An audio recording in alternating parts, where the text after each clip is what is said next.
Hi guys, welcome back to another video from Car Help View. So first and foremost, I want to apologise for the video quality. It's not as good as my usual videos, and unfortunately I have no choice but to record on this device. The other device, the camera's playing up for some reason, so I can't record it. I do really apologise, but I will try my best to talk you through it all. Anyway, the car we're working on is a 2012 Audi A7, a 3-litre V6 diesel, which is a TDI engine. And what we're doing is we're changing this part over here, which is the oil the oil filter housing and also the thermostat. Thermostat's built just in the back of there like that. So before we get into the procedure, I want to tell you it's really easy. You don't need to worry. Just clear your head and give it a go. It's not that hard as long as you're confident. Now, the box the part arrives in, keep the box, because you can do what I've done, which is mark all the screws up. So what I mean by mark the screws up, and this can work on any car, any part where you're a little bit confused, whether it's down from water pumps to wheel bearings to anything at all that you're not confident with. Again, this channel is all about learning and showing you guys how to do stuff. So here's a little top trick.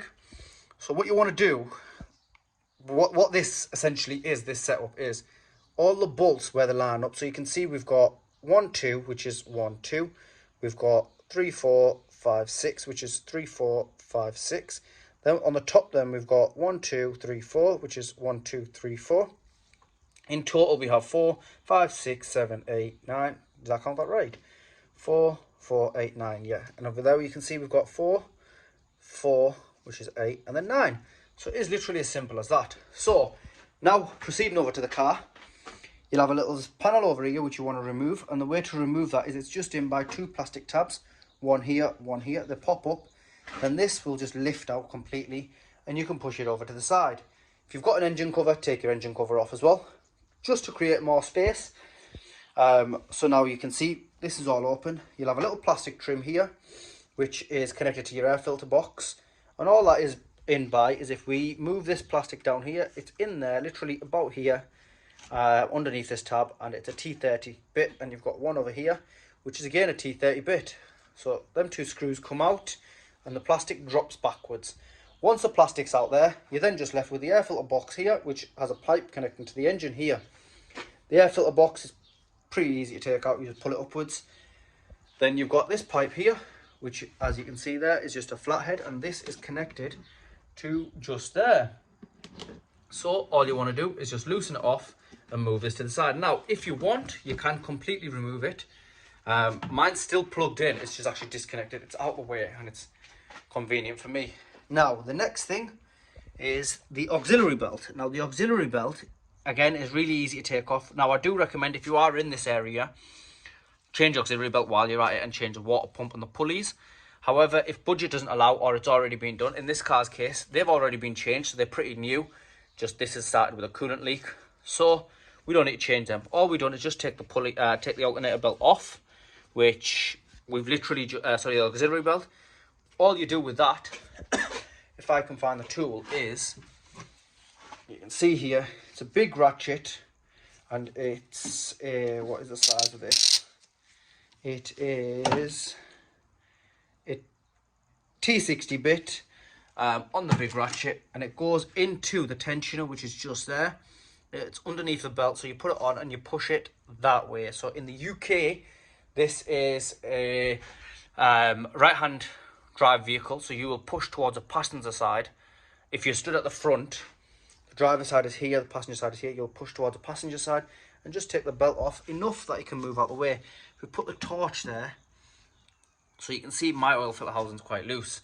Well, it's practically disconnected, and I will have a look at why it's leaked. I haven't actually had a look at it yet. So once that belt's off, you've got a lot more access. Now this plug here is this one here. This one you might struggle to get off with. You can see it's got a grey little connector on the back. Ours was snapped, and I just found it easier by putting this behind it and literally just slowly moving it, and it came off. And now if you want this tool, as mad as it sounds, this was just a little daft purchase I got off Temu, and it is a pretty good purchase. Yes, they might sell rubbish, but that's quite a good deal. I think it was only about £1-2 as well. Amazon, eBay, stuff like that will sell it, but you don't actually need that. You can just use a flathead screwdriver. Anyway, once the belt's moved off to the side, you can start unplugging stuff. We've got all these plugs here. Anything that's in your way, just unplug it. Remember to re-plug it back in. You can see sensors are all unplugged here. You have two sensors on this, which is one there and one is there. If I show you on this, you'll see them. There they are. Unplug them, get them out your way. No headache. So clear your route, basically. You're then going to have a silver pipe, a grey pipe that goes across here. Now, that is pretty easy to unbolt. As I said, they're all T30s. However, to move it out the way, if you look down here, if I move this way, you can see that hole there. That little nut just here. So the bolt comes from underneath upwards and it goes into this here. And this is the pipe in question that bolts into the side of it. Now, the way I did that was I got my T30 bit, and that's the ratchet I got. Made life 10 times easier, and that's the reason why we have the airbox out, so we can go in from that angle. So once that's out, do expect coolant leak and do expect oil to leak. However, if you take the oil fill up cap off, cover it up with something so no debris can get into there, you will then be able to like kind of let air in and pass the oil down, if that makes sense. That's what I did, and I've had a minimal oil leak. However, coolant did go everywhere. You can just drain the coolant off if you want. It's getting a flush after this anyway, so we're not massively fussed on that anyway. Move the pipe out to the side. Now you've only cleared this pipe here. As I said, the bolts, they're more or less, you can find them with your fingers. They're not that hard to find. Use your old part for reference. But now we need to get this pipe off here, which I have pushed to the side, and it is got a clip on it, which is just there, you can see it. And the tool I used for that is this clip here. Sorry, this type of pliers here. Brilliant, definitely a great investment. And all you do is you pull the pipe off, coolant will leak out. Then you've got another pipe, which is just on the top here, which is just this pipe here.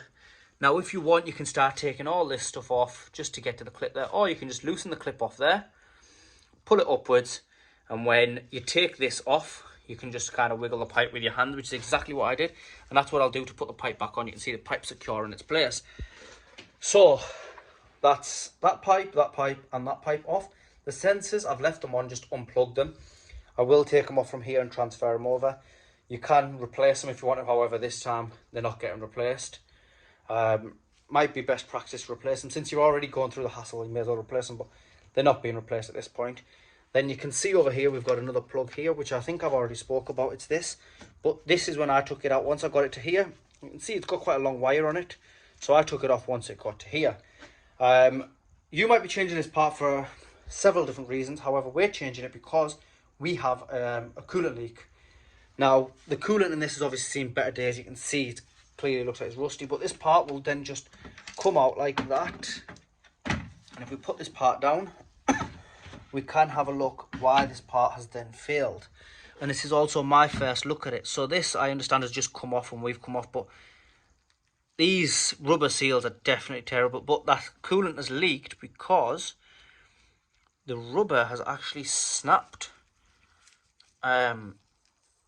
Completely came away. So that should be like that. And I'm guessing it's stretched over time. Definitely it doesn't feel as strong as it should do. Obviously that's your thermostat, and that was allowing coolant out, and we can see down there in the chamber we've got coolant everywhere, and that's your oil, which wasn't leaking, but I can only imagine it was shortly going to follow afterwards, because this rubber's all covered in oil, and it's, you know, it's seen its best before date. These are the two sensors that we'll now go ahead and take off and transfer over. But it looks like the coolant, so you can see up here as well, this is all kind of melt. This doesn't look like a rubber, it looks like silicone maybe. I'm not really sure what that's doing there. Might be a rubber. Let's have a look at the other part. So that's the other part. Yep, that's definitely silicone, because you can see that doesn't have it there, which means someone, I want to say, hasn't had an attempt at it and silicone this back up. You don't need to silicone it, you don't need to do that. If you do the job properly, you don't really need to. So we're just going to move this to the side and show you down here. Now you can see needs a good little clean. All this needs cleaning off. You can't put the new part onto this surface here. So we're going to get a blade and we're just going to gently clean up the edges. If I wanted to, I probably could just spend hours and peel it by hand, because it is coming off. And I've just put a bit into that chamber there. I would recommend, I've got it back out. I would recommend doing an oil change afterwards. Clean it all up, use brake cleaner. This is your best friend at this point. Clean it nicely as possible, these kinds of face. And literally just start putting it back the way you took it apart. You can see the belt isn't completely off, just to give me enough movement here to get into there. And then literally to close it back up, it's the exact reverse. It's not that hard. Make sure you don't over tighten anything. And really that's all it is. Now I was a bit worried that, oh, this job's going to be a nightmare. I haven't done one of these before. Have done them on other cars like Hyundais and stuff like that, and I thought, right, there's not enough of space, let me have a quick look online. And I couldn't find anything online for this, so I thought, whatever happens, I need to make a quick video. I do apologize, guys, for the quality, and I do apologize if I've missed anything out. However, it is a really easy project that you can do. I would recommend doing it either on a very warm day so you can be outside, or pull it into the unit like I have. So I'll pull it into the garage and we're just giving it a quick little go.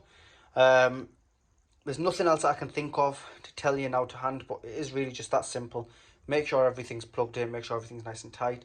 If you're going to run the coolant flush through it, run the coolant flush through it and, you know, clean it all up. But however, I will recommend when you're fitting that part, just double check that it's got an oil filter inside of it. It should have. But again, once that's fit, I'm going to open it up, have a look, has it got an oil filter. I think even if it has, we're going to change it with a Bosch one, because the car's, while it's in, it's getting a service and it's getting a coolant flush. So it's kind of going through the works. If you need to change anything else, change it. Now, the coolant leak from there was a bit hard to spot. All we knew was the coolant was going down every other day.